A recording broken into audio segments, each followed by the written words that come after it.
Nah, ini yang ketiga, lovebird mania dan teman-teman semua, yang jarang sekali orang tahu, tapi ini ternyata nanti untuk proses penjodohannya justru tambah lama. Apa itu?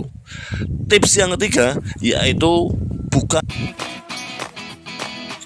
Assalamualaikum warahmatullahi wabarakatuh. Halo lovebird mania, bagaimana kabarnya? Mudah-mudahan semuanya dalam keadaan sehat, amin. Yang masih ternak, mudah-mudahan ternakannya selalu lancar, beranak pinak, dan tentunya sukses. 3 tips memilih lovebird betina atau jantan untuk indukan. Nah, ini lovebird mania dan teman-teman semua yang mau menjodohkan, saya berikan 3 tips untuk memilih calon indukan. Ternyata tidak semua indukan atau calon indukan itu bisa dijadikan sebagai ya walaupun semua lovebird itu bisa diternakan, tapi ternyata ada beberapa faktor yang lain yang ternyata ini tidak direkomendasikan dijadikan sebagai calon indukan.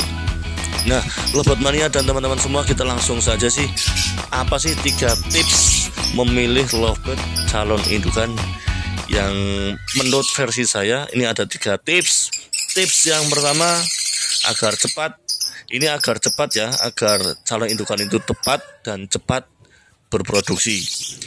Tips yang pertama yaitu usia harus mapan.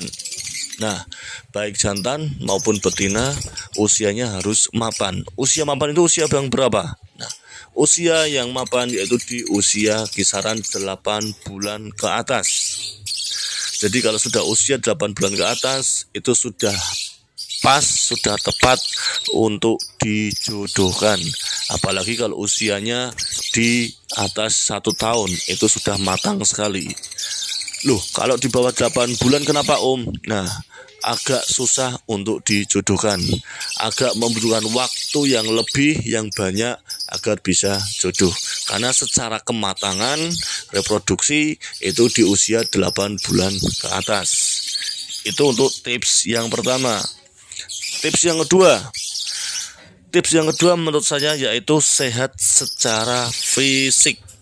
Nah, seperti yang ada di video bisa dilihat. Nah, salah satu kaki itu tidak sempurna.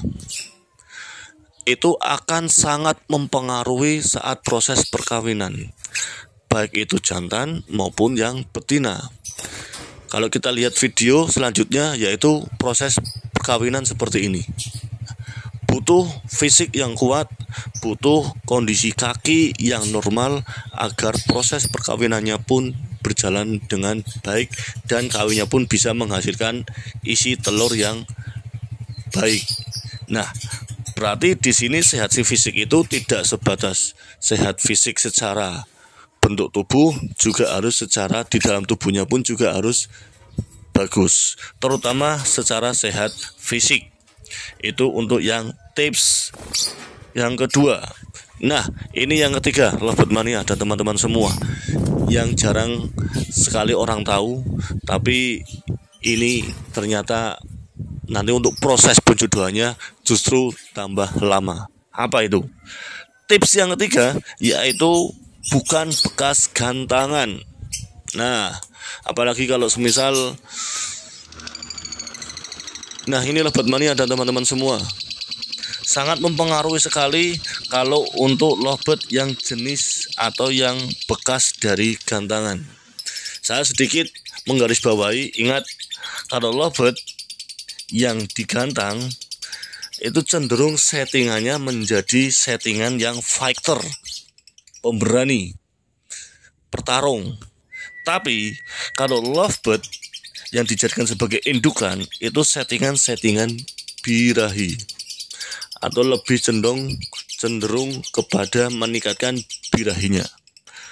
Lovebird yang sudah fighter kalau ketemu dengan lovebird yang lain, dia pasti akan seolah-olah ingin menunjukkan kekuatannya. Untuk kita sebagai peternak itu tidak membutuhkan settingan yang seperti itu. Hanya membutuhkan bagaimana caranya kita naikkan birahinya. Kalau sudah birahi ketemu lawan jenis, dia akan melakukan proses perkawinan. Nah, kalau lovebird dari bekas gantangan, menurut pengalaman saya itu agak susah untuk dijodohkan. Bisa, memang bisa, tapi membutuhkan proses atau waktu yang lama. Karena itu tadi harus merubah dari yang awalnya fighter menjadi untuk yang birahi.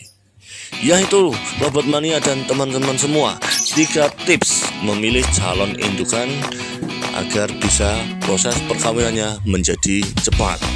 Mudah-mudahan bermanfaat. Sekian, assalamualaikum warahmatullahi wabarakatuh. Salam Lovebird Mania.